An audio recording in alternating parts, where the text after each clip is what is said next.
Friends, UPSC ने multiple times इस topic पे क्वेश्चन पूछा है और मोस्ट एस्पायरेंट्स इसको जो है वो इग्नोर करते हैं। और यकीन मानिए, अगर आप अभी भी इन टॉपिक्स के क्वेश्चन को आंसर नहीं कर पा रहे हैं तो आपका प्रीलिम्स जो है वो डेंजर में है। तो शुरुआत करते हैं। देखिए, ये जो पहला क्वेश्चन है वो 2024 में ही पूछा गया है कि गवर्नमेंट ऑफ इंडिया एक्ट के ऊपर 1935 basically it provided for the establishment of all, है ना, कि क्या गवर्नमेंट ऑफ इंडिया एक्ट 1935 में ऑल इंडिया फेडरेशन का प्रोविजन था which included the union of Indian provinces and the princely states. साथ ही defence and foreign affairs were under the control of federal.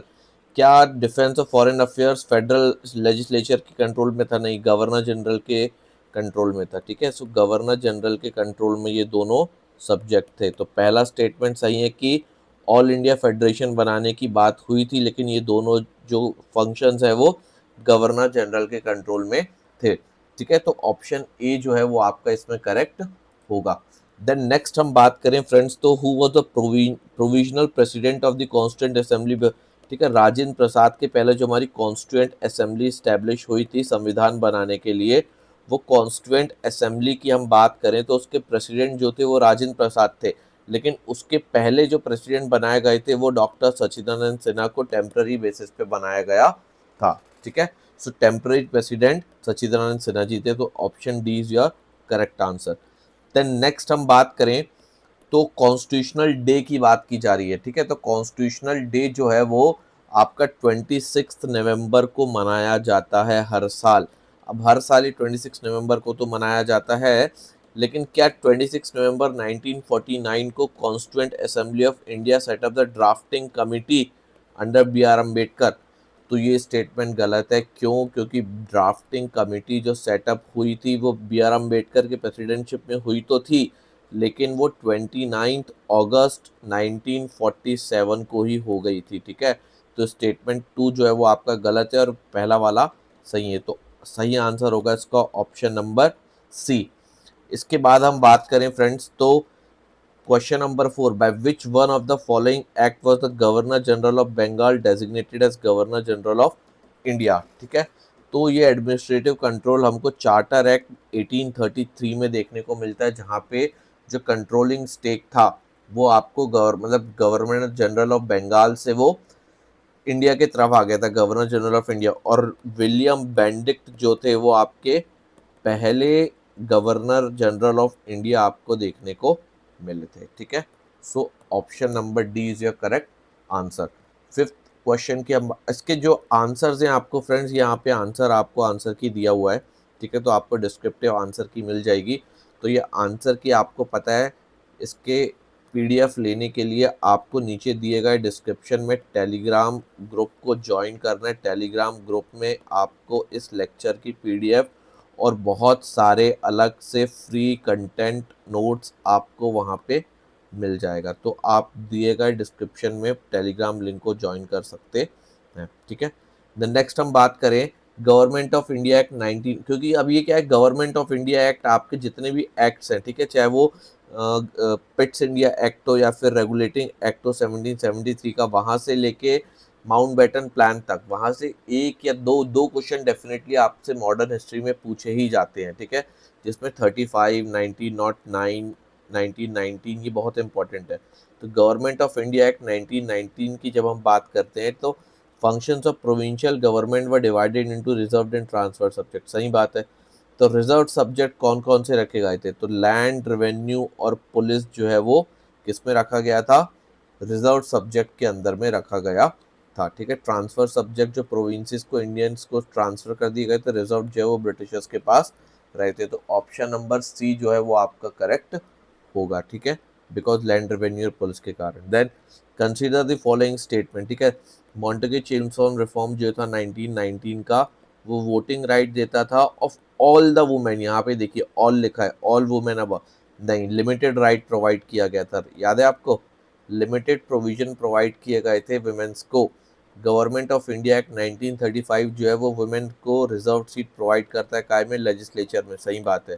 ठीक है, लिमिटेड सीट प्रोवाइड करता था। तो option two is correct. So option B would be the right answer for the sixth question. So question six का आपका option B होगा। Then question number 7 की हम बात करें तो consider the following statement about the charter act of 1813, ठीक है। तो 1813 देन 1833, जैसा आपको बताएं एक्ट्स के ऊपर आपको क्वेश्चन आते ही आते हैं। तो 1813 की जब हम बात करते हैं तो इसमें हम देखें तो ट्रेड मोनोपोली जो है वो खत्म कर दी गई थी, किसकी? ईस्ट इंडिया कंपनी की in India accept T and trade with the China, ठीक है। 1813 की बात कर रहे हैं तो बिल्कुल सही बात है। और 1833 में हम देखें तो उसकी टी और ट्रेड मोनोपोली चाइना के साथ भी खत्म कर दी थी। तो 1813 तक पहला स्टेटमेंट सही है। It asserted the sovereignty of the British crown over the companies territory in India, ठीक है। इंडिया की टेरिटरी के ऊपर ब्रिटिश क्राउन सोवरेन होने लगा था, सही बात है। Revenue of India were now controlled by the British parliament. ऐसा कोई पर्टिकुलर समय नहीं है जब ब्रिटिश पार्लियामेंट इसको कंट्रोल करने लगा, वो ग्रेजुअली कंट्रोल हुआ था, ठीक है। तो ऑप्शन जो स्टेटमेंट 3 है वो गलत है, तो 1 and 2 is the right answer. तो ऑप्शन ए जो है वो आपका करेक्ट होगा। क्लियर है? सो क्वेश्चन नंबर 7 का would be the answer number A, option number A means right. Then हम देखें तो federation established by the government of India act 1935 में रेसिडरी पावर, ये बहुत आसान है, 2018 में पूछा गया था कि जो 1935 में फेडरेशन बना था, ठीक है, फेडरेशन बना था ऑल इंडिया फेडरेशन, और फिर सेंटर और स्टेट उसके अंडर में थे, तो रेसिडरी पावर किसके हाथ में था? तो रेसिडरी पावर जो है वो गवर्नर जनरल के हाथ में था, ठीक है। So option B would be the correct answer, governor general के हाथ में था रेसिडरी पावर, ठीक है। देन इसके बाद हम देखें तो क्वेश्चन नंबर 10 जो होगा वो in the context of Indian history the principle of diarchy refers to, ठीक है। डायरकी की हम बात कर लें 1919 के एक्ट में आपको वो देखने को मिलता है। सो डायरकी बेसिकली क्या था? Division of subject delegated to province into two category, सही है। तो जो प्रोविंसेस को सब्जेक्ट दिए गए थे वो दो भागों में बांटा गया था। कौन कौन से दो भाग? एक तो रिजर्व सब्जेक्ट और दूसरा जो था वो ट्रांसफर्ड सब्जेक्ट। क्लियर है? So reserved of transfer category हमको इसमें देखने को मिलती है। तो option number D would be the correct answer. Then question number 11 की हम बात करें तो मॉन्टेग्यू चेम्सफोर्ड प्रपोजल हमको 2016 में देखने को मिला है। तो ये किस चीज़ के लिए था? ये social reforms, educational reforms, police administration और कॉन्स्टिट्यूशनल रिफॉर्म। तो बेसिकली मॉन्टेग्यू चेम्सफोर्ड प्रपोजल जो है वो कॉन्स्टिट्यूशनल रिफॉर्म्स के ऊपर एज सच हमको देखने को मिलता है। क्लियर है? सो कॉन्स्टिट्यूशनल रिफॉर्म्स आपको इसमें देखने को मिलेंगे। देन नेक्स्ट हम बात कर लें तो option number D would be the correct. Government of India act of 1919 clearly defined, किसमें क्लियरली डिफाइन किया गया गवर्नमेंट ऑफ इंडिया एक्ट 1919, ठीक है। It is basically defined in the government of India act के अंदर क्या चीज़ आपको देखने को मिलती है? Is the jurisdiction of the central and the provincial government, right. अभी 1919 के अंदर सेपरेशन कर दिया गया था पावर का, किसका? किसके बीच में? सेंट्रल और प्रोविंशियल के बीच में। और डायरकी भी इंट्रोड्यूस कर दी गई थी प्रोविंशियल गवर्नमेंट में। तो प्रोविंशियल गवर्नमेंट के अंदर ट्रांसफर्ड सब्जेक्ट और रिजर्व सब्जेक्ट ये दोनों आपको देखने को मिलते थे। तो जुरिस्डिक्शन डिफाइन की गई थी between centre and the provinces. तो option B would be the correct answer. Then question number 13 की बात करें तो कैबिनेट मिशन प्लान की बात की गई है इसमें। तो cabinet mission plan which of the following statement are correct? तो कैबिनेट मिशन में फेडरल गवर्नमेंट बनाने की बात की गई थी, बिल्कुल सही बात है, ठीक है। एक वीक सेंटर और स्ट्रॉन्ग जो था आपका स्टेट्स बनाने की बात की गई थी, तो फेडरल गवर्नमेंट था। इसमें इंडियन कोर्ट की पावर और आईसीएस ये दोनों का कहीं कोई जिक्र नहीं था कि इंडियन कोर्ट और आईसीएस बनेंगे, ऐसा कुछ नहीं था। क्लियर है? So option statement 1 is only correct. So option number A that is only 1 would be the correct answer for the question number 13। With reference to Indian history the members of the constituent assembly from the provinces were, ठीक है।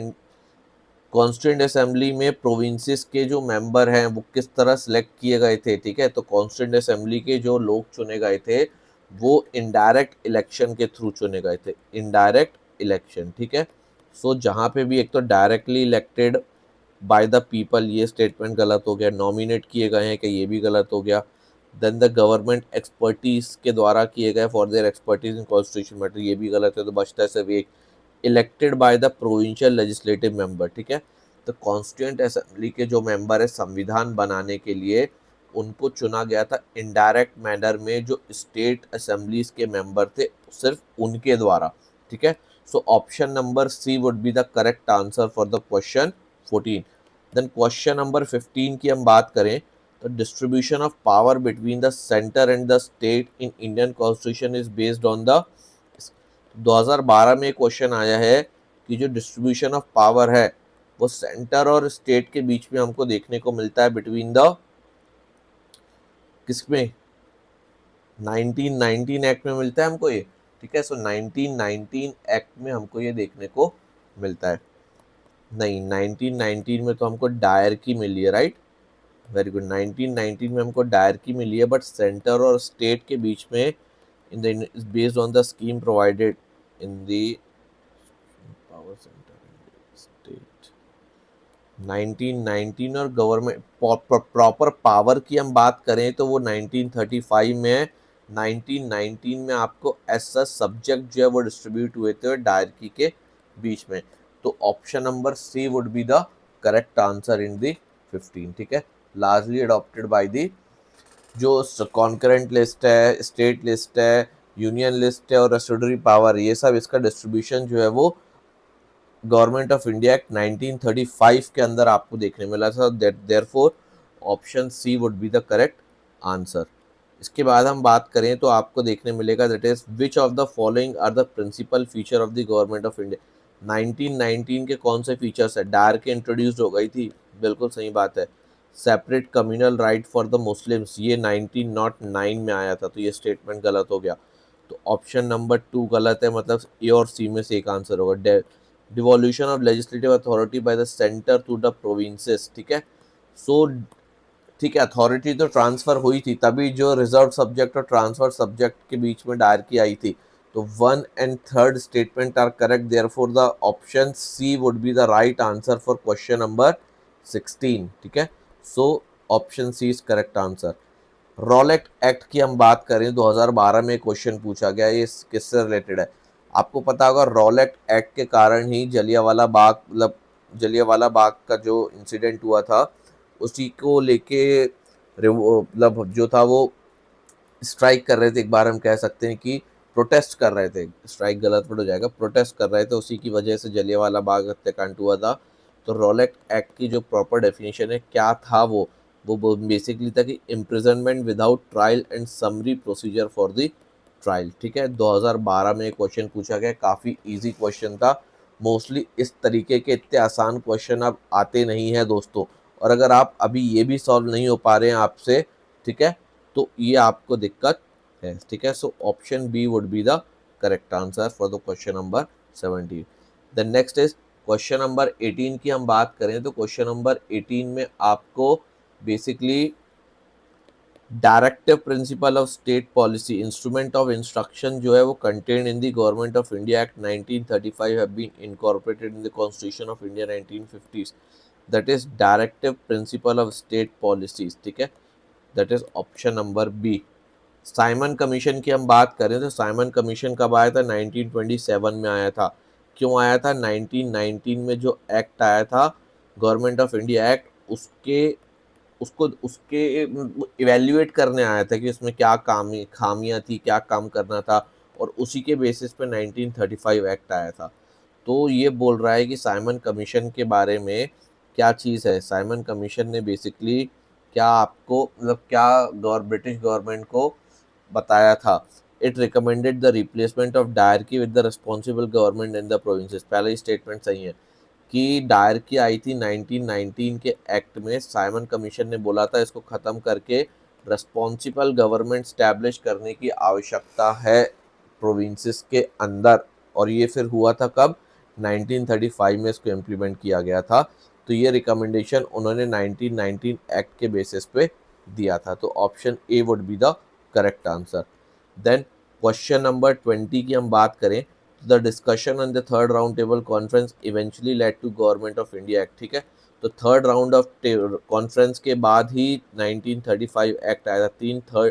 तीन round table conference चली थी, कहाँ पे? Britain में हुआ था, लंदन में, ठीक है। तो पहला स्टेटमेंट सही है। Then government of India act 1935 जो है वो ऑल इंडिया फेडरेशन स्टैब्लिश किया गया था विद ब्रिटिश इंडियन फैसिलिटी, ये भी सही है। 35 अभी आप देखिए तो 1909 1935 से बहुत क्वेश्चन आते हैं, ठीक है, तो दोनों स्टेटमेंट सही है, that is option number C would be the correct answer, ठीक है। सो बेसिकली हम बात करें तो ये जो टॉपिक था जो कॉन्स्टिट्यूशन एक्ट से रिलेटेड था, ठीक है, तो ये बहुत इंपॉर्टेंट टॉपिक है जो आपसे पूछा जाता है, तो इसको आपको मल्टीपल टाइम्स रिवीजन करना है और कॉन्स्टिट्यूशनल गवर्नेंस को ध्यान में रखना है, ठीक है।